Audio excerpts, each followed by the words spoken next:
Le royaume de France fut longtemps l'un des plus puissants d'Europe. De Clovis le Franc au dernier jour de la dynastie des Bourbons, du règne austère de Saint-Louis à celui de Napoléon III, vous allez revivre 15 siècles de notre histoire.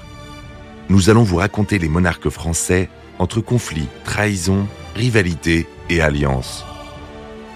Vous écoutez Philippe Auguste, première partie. Les Capétiens, qui se succèdent sur le trône de France depuis 987, anticipent le sacre de leur fils aîné afin d'assurer leur succession. Le sacre distingue le Capétien de tous les autres grands seigneurs, quand bien même l'un d'eux aurait un territoire plus important que le domaine royal. Mais surtout, légitime l'intronisation en la faisant correspondre à la concrétisation du projet divin. Depuis le partage de l'empire de Charlemagne, la puissance publique ne cesse de s'émietter en France. Une multitude de petits seigneurs contrôlent d'infimes territoires, affaiblissant l'autorité centrale. Certains grands féodaux arrivent à canaliser ces forces centrifuges, menaçant le pouvoir du Capétien, alors plus symbolique que réel.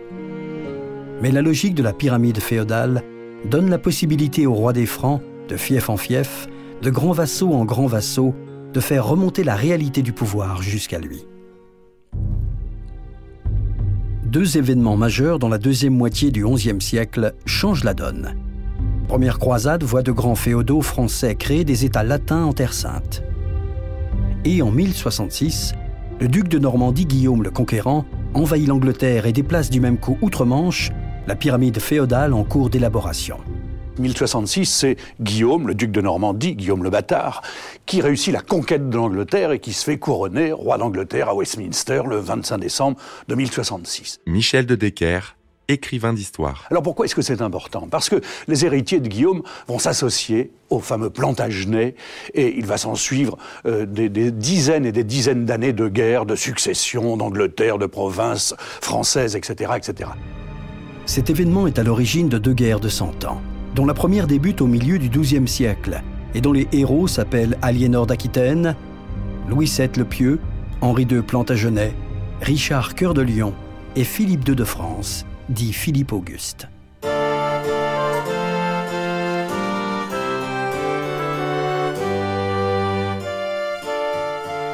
Associé au trône dès 1101, le règne de Louis VI le Gros ne débute vraiment qu'en 1108, à la mort de son père Philippe Ier.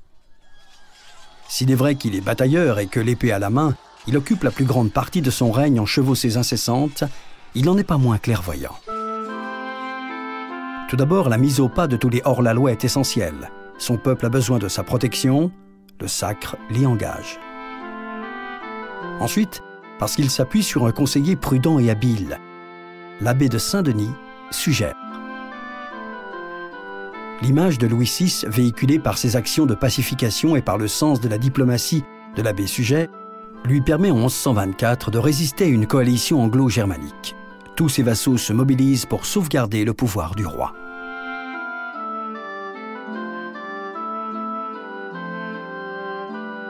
Le duc de Bourgogne, le comte de Champagne, le comte de Flandre, le comte d'Anjou, le duc de Bretagne et le duc d'Aquitaine répondent à l'appel du Capétien, et cela pour la première fois depuis l'avènement de la dynastie. C'est vers le duché d'Aquitaine, et plus particulièrement l'héritière la plus puissante d'Europe, que se tourne Louis VI à la fin de son règne. En effet, le duc d'Aquitaine est mort sans héritier mâle. Toujours animé par la clairvoyance de l'abbé Suger, le roi de France scelle pour plus de 100 ans le destin de son royaume en mariant son fils aîné à Aliénor le 25 juillet 1137. La petite Aliénor d'Aquitaine est la fille de Guillaume X, duc d'Aquitaine. Et Guillaume, duc d'Aquitaine, elle est née à Châtellerault, elle, et Guillaume, lui, va avoir l'idée saugrenue de mourir en partant en pèlerinage à Saint-Jacques-de-Compostelle, un vendredi saint, qui plus est, à 38 ans. Et il va laisser le duché d'Aquitaine à la petite Aliénor qu'il aimait tant, parce qu'il n'y a pas de loi salique en Aquitaine. Là, ce n'est pas comme chez les Francs-Saliens, où c'est l'homme qui hérite. Elle hérite le duché d'Aquitaine. Elle n'a encore que 13 ans et devient reine de France à la mort de Louis VI le 1er août. Louis VII n'était pas destiné à régner. La mort de son frère aîné 6 ans plus tôt l'a sorti du cloître Notre-Dame où il a été élevé. Il en gardera le surnom de Louis VII le Pieux, ainsi qu'un état d'esprit tourné vers la sobriété. Elle Elle est la petite-fille de Guillaume IX, homme de culture plutôt qu'homme politique, premier troubadour de l'histoire à prôner une nouvelle forme de relation amoureuse, l'amour courtois. Guillaume ne considère pas la femme uniquement sous l'angle de la procréation d'une dynastie ou d'une espèce, où l'Église la cantonne trop souvent. Il voit en elle un être humain libre de ses actes, dont il faut gagner l'amour, qui n'est plus uniquement un devoir conjugal. Au contraire, cet amour ne peut se vivre qu'en dehors des liens sacrés du mariage. Mais quand il est obtenu en respectant les règles de la courtoisie, le prétendant accède à la joie bien entendu, mais aussi au salut. De tradition orale, la vieille histoire de Tristan et Iseut va bientôt rentrer en littérature. L'histoire d'un amour pur, celui d'un chevalier pour sa reine, que même la mort ne pourra séparer. C'est pourtant en étant lié par le mariage que Louis aime Aliénor d'une façon immodérée, en particulier pour les membres de son entourage, laïcs ou clercs, qui voient dans cet amour la faiblesse d'Adam pour Ève.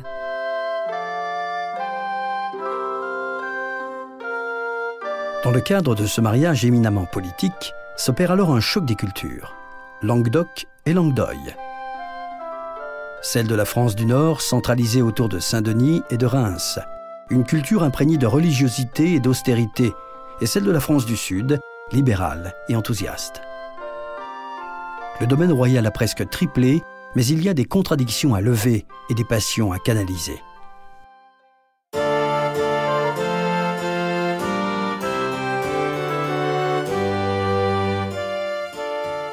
Mais c'est bien avant l'arrivée d'Aliénor à Paris que la cité avait été au centre d'une polémique entre ces deux visions du monde. La ville est déjà renommée pour son école de théologie que Pierre Abélard a participé à développer. Mais celui-ci est plus connu pour avoir vécu à l'approche de la quarantaine, à partir de l'hiver 1117-1118, une passion dévastatrice pour sa jeune élève de 17 ans, Héloïse.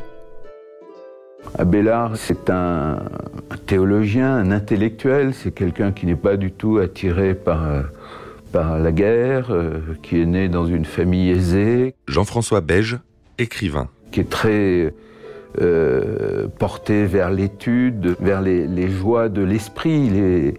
On le charge d'éduquer une jeune fille très intelligente, très lettrée.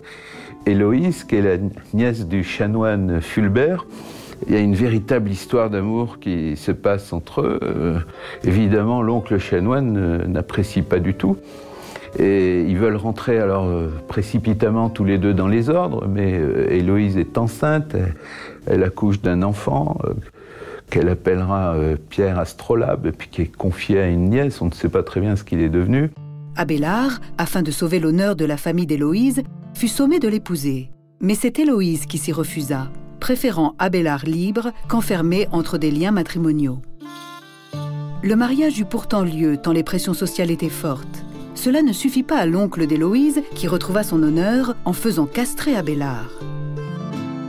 Des hommes de main du chanoine Fulbert émasculent un jour Abélard pour lui faire payer le péché de chair. Et c'est un acte absolument barbare parce qu'il n'est pas du tout accompagné de jugement. En revanche, les deux malfrats qui se sont livrés à cette horrible besogne, eux sont jugés et on leur applique la loi du talion, c'est-à-dire qu'ils sont émasculés aussi.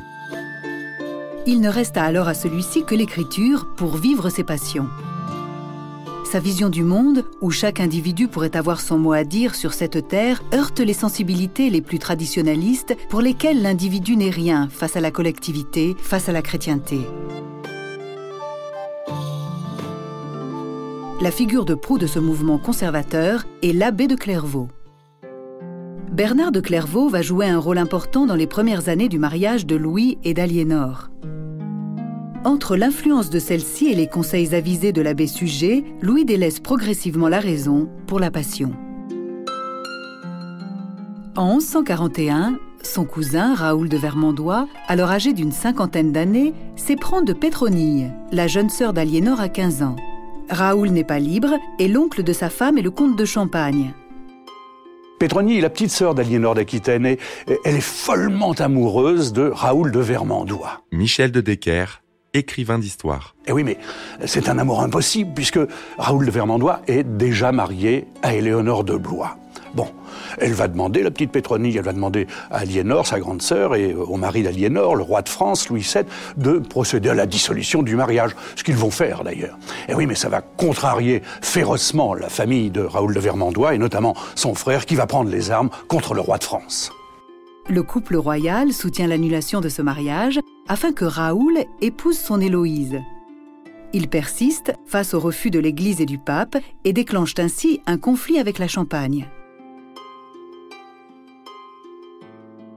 Il faut l'intervention de Bernard de Clairvaux en 1144 pour mettre fin à cette crise. Aliénor est mariée depuis 7 ans et n'a pas d'enfant.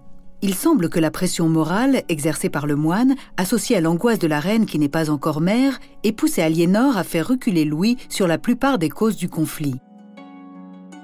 La paix revenue, les relations avec la papauté reprises, Aliénor met au monde une petite Marie. Mais pour Louis le Pieux, l'expiation des fautes passe par une croisade. Ce n'est encore que la seconde. Elle est lancée officiellement par Bernard de Clairvaux lors d'un prêche enflammé à Vézelay. Les Turcs ont pris possession d'un État latin aux mains des chrétiens depuis 1098.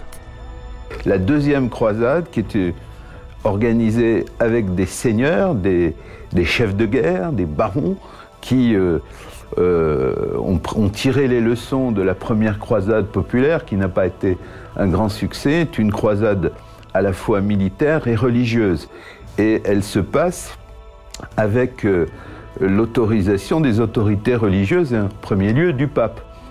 C'est très important cette autorisation du pape parce que il faut financer. Et pour financer, le pape fait quelque chose d'assez exceptionnel, c'est-à-dire qu'il autorise à prélever l'impôt sur les biens d'église. L'Église ne paye pas d'impôt, elle en perçoit plutôt sous forme de dîme. Et là, il y a le décime, qui est une sorte d'impôt sur les revenus de tous les biens d'église et qui permet l'effort de guerre, si on peut dire. Et donc, cette organisation des croisades est à la fois religieuse, militaire et administrative, puisqu'il y a perception de l'impôt. Aliénor décide d'accompagner son époux. Pendant ce temps, Raoul et Pétronille continuent à s'aimer en toute clandestinité. La croisade qu'entreprennent Aliénor et Louis va marquer un tournant dans leur relation et dans l'histoire de France. C'est en Terre Sainte qu'au cours de l'année 1148 se produit une série d'incidents. Alors Louis VII part en croisade accompagné de son épouse. Aliénor l'accompagne, en effet. Et vous savez, ce sont deux personnalités totalement différentes. Hein. Elle est vindicative, elle est prompte, elle est courageuse. Lui est un peu mou, hésitant, un peu bigot. D'ailleurs, on le surnomme Louis VII le Pieux. Et il traverse la Méditerranée et lui veut marcher vers Jérusalem à tout prix. Or, on s'arrête à Antioche. Le couple est hébergé par l'oncle d'Aliénor, Raymond, jeune prince franc du royaume d'Antioche. Après avoir séjourné à Constantinople, une autre cour d'Orient offre à Aliénor une vision plus proche de ses idéaux que celle de Paris. Moins austère et plus ambitieuse aussi. Raymond compte sur l'aide de Louis pour regagner du terrain face aux infidèles. Échaudé par des déboires subis plus au nord, Louis veut éviter l'affrontement pour l'instant et donne la priorité à un pèlerinage à Jérusalem. Les rumeurs et les railleries commencent à aller bon train quand on évoque le temps que passent ensemble Raymond et Aliénor. Le départ pour Jérusalem est avancé, mais Aliénor refuse de suivre Louis. Devant son insistance et le rappel des devoirs d'une femme, Aliénor demande l'annulation du mariage pour cause de consanguinité. Menace reposant effectivement sur des éléments avérés tant les relations de la pyramide féodale sont étroites. Louis est tenté d'accepter par dignité, mais par stratégie politique, il suit les conseils de ses barons et enlève Aliénor afin de l'emmener avec lui à Jérusalem. Le pèlerinage est effectué, mais les tentatives de reconquête en Terre Sainte ont échoué. Le couple rentre de croisade dans 2 navires différents. Leur route passe par Rome, où semble-t-il le pape réussit à les réconcilier. Si réconciliation il y a eu, Elle dura 2 ans, le temps d'un autre enfant, une fille, encore. Alors, au retour des croisades, eh bien, la situation du ménage, du couple Louis VII et Aliénor n'est pas vraiment idyllique parce que, on l'a vu, elle est très contrariée par le caractère un peu indolent de son mari, elle reste en Aquitaine, et lui, somme toute, eh bien, s'il fait le bilan de cette croisade, c'est un bilan relativement catastrophique. Il a perdu beaucoup d'hommes, financièrement, c'est aussi quelque chose qui lui a coûté très cher, sentimentalement, il a perdu son épouse, et territorialement, comme elle garde l'Aquitaine, qu'elle ne veut pas lui donner, eh bien, il n'a plus rien à gagner. En partant en croisade, Louis avait laissé le champ libre à l'ambition de Geoffroy le Bel, comte d'Anjou. Profitant de la guerre entre les prétendants au trône d'Angleterre, Geoffroy, qui avait épousé la petite fille de Guillaume le Conquérant, avait fait valoir ses droits sur le duché de Normandie. Il y avait même investi son fils Henri sans l'accord de Louis, et donc en enfreignant le droit féodal. C'est l'affrontement en 1151 et Bernard de Clairvaux intervient de nouveau. Un accord est trouvé. Henri, 17 ans, vient à Paris prêter hommage à son roi et être confirmé duc de Normandie. Le jeune homme, robuste et de belle allure, porte une branche de genêt à son chapeau et une nouvelle rumeur, celle de trop, se met à courir qu'Aliénor, de 10 ans son aîné, n'est pas insensible au charme de celui qui allait devenir avec elle le fondateur d'une dynastie légendaire, les Plantagenets. En mars 1152, Louis répudie Aliénor, qui est contrainte de laisser ses 2 filles sous la protection de leur père. En mai, elle épouse dans la cathédrale de Poitiers Henri II Plantagenet. À eux deux, ils forment déjà un empire et Henri n'a pas encore fait valoir les droits de sa mère au trône d'Angleterre. Ce sera chose faite en 1154. Geoffroy V le Bel, comte d'Anjou, va se marier avec Mathilde. Anna Brisson, guide à la cité royale de Loches. Mathilde n'est autre que la petite fille de Guillaume le Conquérant, la fille d'Henri Ier, tous les deux étaient rois d'Angleterre. Un combat acharné va être mené en Angleterre entre Mathilde et son cousin, Étienne de Blois. C'est Mathilde qui finira par prendre l'avantage et accédera au trône d'Angleterre le fils de Mathilde et Geoffroy, Henri Plantagenet, le célèbre Henri II Plantagenet. Rien ne semble arrêter le Plantagenet. Aliénor est donc une 2e fois reine. Tandis que les naissances se succèdent chez les Plantagenets, le Capétien attend toujours un fils. Après la mort de sa seconde épouse en 1160 en mettant au monde sa 4e fille, Louis se remarie avec Adèle de Champagne. Ce qui fait la force des Plantagenets, cet immense territoire et cette prodigieuse descendance allait causer leur perte. L'apport de cette dot par Aliénor d'Aquitaine sera très très important car elle inversera le rapport de force entre les 2 souverains, d'abord à la faveur de Louis VII, roi de France, puis à la faveur d'Henri II Plantagenet, roi d'Angleterre. Le territoire qui appartient aux Plantagenets à cette époque est assez remarquable. Il hérite par son père Geoffroy V le Bel de la Touraine, de l'Anjou et du Maine. Par sa mère Mathilde, de la Bretagne et de la Normandie.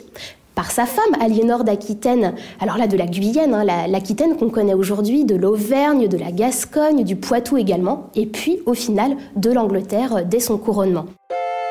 Lorsqu'Henri II Plantagenet est arrivé à Chinon, il a trouvé une vieille forteresse qui avait été construite par les comtes de Blois et ensuite amendée par ses ancêtres, les comtes d'Anjou. Marie-Ève Schaeffer, responsable de la forteresse de Chinon.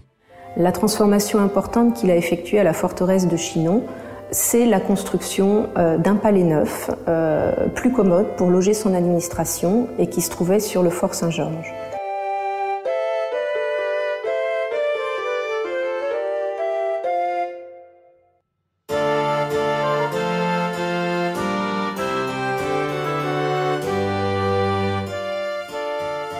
Dans un premier temps, chez les Capétiens, Adèle a d'abord une fille, mais une 2e grossesse suit. Louis voit alors en rêve le fils tant attendu. Il tient un calice rempli de sang qu'il donne à boire au grand du royaume. Le miracle a bien lieu. Louis a enfin un fils le 21 août 1165 qu'il prénomme Philippe et que l'on surnomme Dieudonné. Adèle de Champagne est une femme fréquemment malade, assez malingre, et il n'arrive pas à avoir un héritier avec elle. Il est désespéré, puisqu'au bout de 30 ans de vie commune, on n'a toujours pas vu son épouse porter un fruit. Michel de Decker, écrivain d'histoire. Or, ce fruit se profile à l'horizon. Et comme ce fruit va voir le jour de façon fantastique, on va se dire, mais au bout de 30 ans, mais c'est un don de Dieu. Et c'est pour ça qu'on l'a surnommé Philippe Auguste, mais Philippe Dieudonné Auguste. Chez les Plantagenets, Richard a alors 8 ans. Un dernier fils né en 1167. Il est prénommé Jean.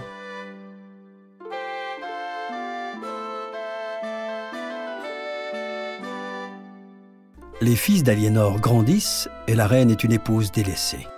Henri vivant une liaison adultère au grand jour. Henri est alors puissant, si puissant qu'il pense pouvoir se passer de l'aide de Dieu et surtout du pouvoir spirituel qui le représente sur terre. Si puissant qu'il ne consent qu'à déléguer de manière fictive le pouvoir à ses fils. Si puissant qu'il pense se passer de l'aide d'Aliénor. Aliénor d'Aquitaine, c'était très mal entendu avec son premier mari, Louis VII le Pieux. Eh bien, elle l'épouse Henri en deuxième noces et elle ne va pas s'entendre davantage très longtemps avec lui. Elle va lui faire une belle tribu d'enfants, 5 fils, 2 filles, mais à partir du moment où les enfants sont devenus des adultes responsables, eh bien, et que son mari, lui, court un peu le guilledou de droite et de gauche, eh bien, elle va prendre position pour les enfants. En 1173, après avoir obtenu l'alliance de son premier époux, Aliénor et ses fils déclenchent une insurrection qui se propage dans tout l'Empire. La riposte d'Henri est foudroyante. Il repousse les Français, il mate la rébellion et tandis qu'il choisit de pardonner à ses fils, il capture Aliénor qui l'emprisonne en Angleterre. Aliénor d'Aquitaine avait soutenu la révolte de ses fils contre leur père. Et lorsqu'elle a cherché à s'enfuir, à fuir son mari Henri II Plantagenet, elle a été rattrapée par lui et il l'a fait emprisonner à la forteresse de Chinon pendant plusieurs mois, à partir du mois de novembre 1173, et elle y restera jusqu'à son départ en Angleterre au mois de juillet 1174. Donc elle repart en Angleterre avec son mari Henri II Plantagenet et après sa captivité de quelques mois à Chinon, elle restera enfermée en Angleterre selon la volonté de son mari dans la tour de Salisbury pendant près de 15 ans. La pacification de l'Aquitaine est menée par Richard lui-même, qui est pourtant à l'origine du soulèvement. Le troisième fils d'Aliénor y gagne un surnom, Cœur de Lion. Une prophétie faite par Merlin 5 siècles auparavant inquiète pourtant Henri. Elle évoque la libération d'un aigle à 2 têtes par sa 3e nichée. Entre 1164 et 1185 est écrite une série d'ouvrages qui est considérée comme la genèse de la littérature française. L'auteur s'appelle Chrétien et est originaire de Troyes. Il est le protégé de la comtesse de Champagne, Marie, fille aînée d'Aliénor et de Louis. Son œuvre s'articule essentiellement autour de la légende d'Arthur et des chevaliers de la Table Ronde que Chrétien va participer à transformer en mythe. L'influence de l'amour courtois, en remontant vers le nord, rencontre le modèle du roi chevalier, et Chrétien invente le roman de chevalerie. Influencés par les aventures d'Arthur et de ses chevaliers, les Plantagenets vont influencer les romans des siècles à venir. Tout comme les Capétiens se réclament descendants de Charlemagne, les Plantagenets se disent prolonger la lignée d'Arthur. Chevalier aussi émérite que Lancelot du Lac, Richard punit ses barons rebelles avec la même brutalité que s'il s'agissait d'envoyés de Satan. Pour fédérer, le Capétien peut lui s'appuyer sur le sacre, et Louis programme celui de son fils pour le 15 août 1179. Il faudra le différer. En chassant aux forêts de Compiègne, le jeune homme de 14 ans distance ses compagnons et emprunte des sentiers obscurs. Il erre pendant 2 jours et 2 nuits. Quand on le retrouve, il reste prostré et muet entre la vie et la mort. Louis, désespéré, fait la tournée des sanctuaires pour obtenir son rétablissement. Il est finalement exaucé. Philippe est sacré le jour de la Toussaint et rien ne pourra plus l'arrêter. On ne sait rien de plus de ces 2 nuits que Philippe a passées, seul, dans la forêt. L'épisode finit d'avoir raison de Louis. Il meurt le 18 septembre 1180.